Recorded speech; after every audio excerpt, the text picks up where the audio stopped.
seguimos nesse assunto agora sobre a alta da Selic, mas a gente fala agora com o economista-chefe da EQI Asset, o Stefan Kautz. Stefan, obrigada por conversar com a gente, um ótimo dia para você. Obrigado, bom dia a todos. Stefan, vamos começar te perguntando então o que a gente pode esperar para os próximos meses. A gente pode acompanhar e realmente esperar novas altas a partir de agora, que aparentemente essa 11ª alta não bastou? Pela decisão do Banco Central, a gente entendeu, né, na comunicação que ele fez ontem, de que realmente tem a possibilidade de mais uma alta na próxima reunião, né? Ele falou em uma alta adicional igual ou menor à que foi feita ontem, então pelo menos 50 pontos base adicionais, talvez 25, dependendo de como vai se comportar a inflação daqui até lá, né? Então a inflação, ela no início do ano veio muito acima do que nós economistas, do que o Banco Central imaginavam que poderia ser. O último resultado do IPCA veio um pouco melhor, com uma abertura um pouco mais construtiva. No entanto, ainda é pouco, né, para o Banco Central ter a convicção de que realmente a inflação está numa trajetória consistente de desaceleração, né? E, além disso, acho que é importante também que ele veja a velocidade dessa desaceleração, né? O Banco Central ele tem uma meta de inflação para o ano que vem de 3,25. Ele divulgou ontem nas projeções dele que já espera que a inflação no ano que vem fique próximo de 4%. Então, nesse sentido, ele precisa ver que não só a inflação ela está desacelerando, como ela está desacelerando na velocidade que faça com que ela convirja pelo menos para esse 4% ao final do ano que vem, que já seria mais próximo da meta dele de inflação, né? Stefan, a gente está vendo a inflação disseminada pelo mundo, né? Mais cedo a gente estava falando sobre a inflação na Argentina, que é verdade, tem particularidades, né? Uma economia desajustada há muito tempo, chegando a 60%, né? A maior inflação em 30 anos. Estados Unidos subindo juros como não faziam há 30 anos, também por inflação. Zona do euro, ou seja, para onde quer que se olhe, a inflação parece fora de controle, mais em um lugar, menos em outro. Como é que a gente pode defender de um problema, como é que nós podemos nos defender de um problema global? É só aumentando a taxa básica de juros, que tem, como a Priscila estava explicando, consequências também, por outro lado, nefastas para uma economia que precisa crescer, né? Tem algum outro instrumento para nos ajudar a controlar a inflação, levando em conta que é um problema quase que de forma generalizada no mundo todo hoje?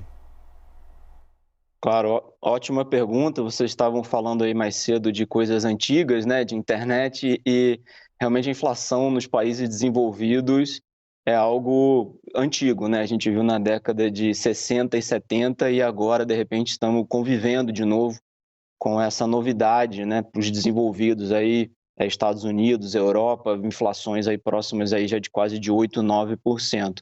Então surpreende muito para eles e para o resto do mundo a velocidade e a intensidade dessa inflação, que obviamente acaba afetando o nosso país também. Alguns desses eventos, desses choques que aconteceram na inflação são o que a gente, né, do lado dos economistas, chamam de choques de oferta, ou seja, uma capacidade menor de produção, e aí a gente tem tanto os efeitos ainda de rescaldo, né, da Covid, da transição para a reabertura de uma economia que a gente ainda não sabe como vai ser, né, pós aí os efeitos da pandemia, efeitos da guerra na Ucrânia, que tem afetado a distribuição tanto da parte de trigo, né, de alimentos e grãos, quanto na parte de petróleo e derivados. Então, desse lado, é muito difícil que realmente o Banco Central tenha a capacidade de alterar muito a inflação, porque a política monetária ela trabalha através do lado da demanda, né? Como vocês mencionaram agora há pouco, com a atratividade maior dos investimentos, as famílias e as empresas tomam a decisão de poupar ao invés de consumir e investir. Esse que é o trabalho da política monetária. Então, o Banco Central, ele obviamente não vai mudar o preço do petróleo internacional subindo os juros internamente, no entanto, ele tem que olhar além desses choques, né? Então, se ele olha que teve um choque em 2022, mas que já começa a afetar as expectativas de inflação para 23 e 24, né? Como eu mencionei há pouco, ele projeta inclusive uma inflação para o ano que vem em 4%, acima da meta.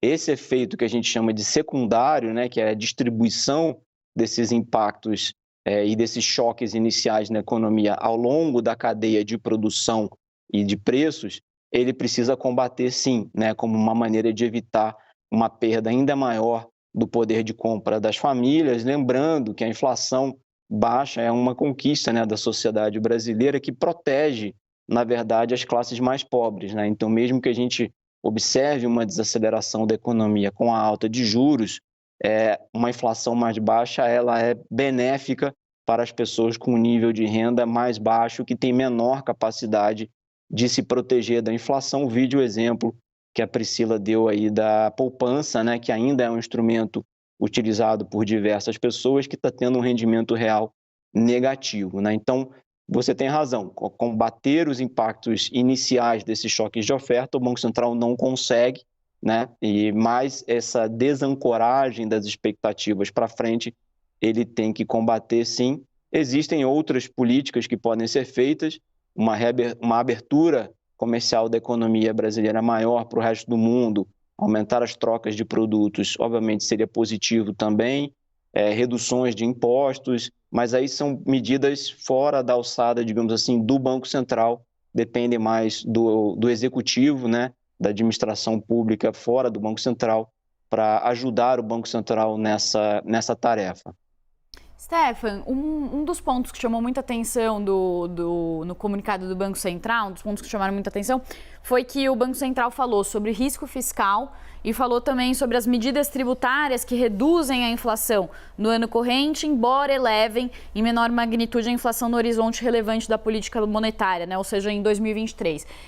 Muitos economistas leram essas partes do comunicado como o Banco Central, Copom, dizendo que os projetos de tentativa de conter preços de combustíveis, ICMS, também o risco fiscal que esse aumento dos gastos públicos traz aqui para a nossa economia, eles tornam essa tarefa de combater a inflação mais difícil. Você estava falando sobre os instrumentos para combater a inflação, respondendo a pergunta do Colombo. Controlar as contas públicas, reduzir o risco fiscal, não seria uma das formas de combater a inflação, esse aumento da inflação que a gente está vendo aqui, já que muitos economistas também dizem que uma parte da inflação vem dessa desorganização das contas públicas e desse temor de medidas populistas?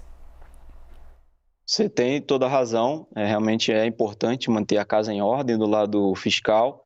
A gente entende que uma parte dessa desancoragem das expectativas de inflação realmente vem, né, dessa incerteza sobre o fiscal. Acho que não necessariamente sobre o que foi feito até hoje, mas obviamente pelo fato de termos uma eleição e as dúvidas para frente.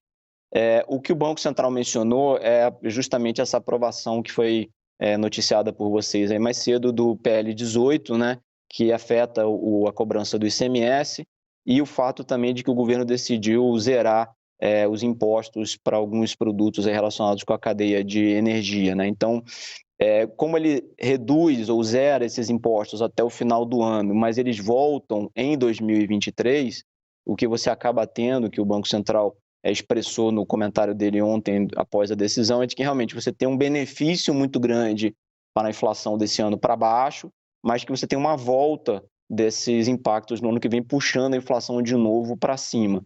Como ele já tem uma inflação um pouco acima da meta para o ano que vem, se realmente materializar esse risco, ele acaba tendo que revisar um pouquinho mais a inflação do ano que vem para cima. Então, realmente é uma preocupação, sim, para eles, não só a questão da sustentabilidade das contas fiscais, que eu acho que é um debate que vai continuar com a gente por mais tempo, mas também essa questão de quanto que das decisões que estão saindo do Congresso, elas vão afetar a inflação também do ano que vem e não só a inflação desse ano. Bom, a gente conversou aqui na CNN com Stefan Kautz, da EQI Asset. Stefan, muito obrigado pela entrevista aqui para a CNN. Bom dia para você e até uma próxima.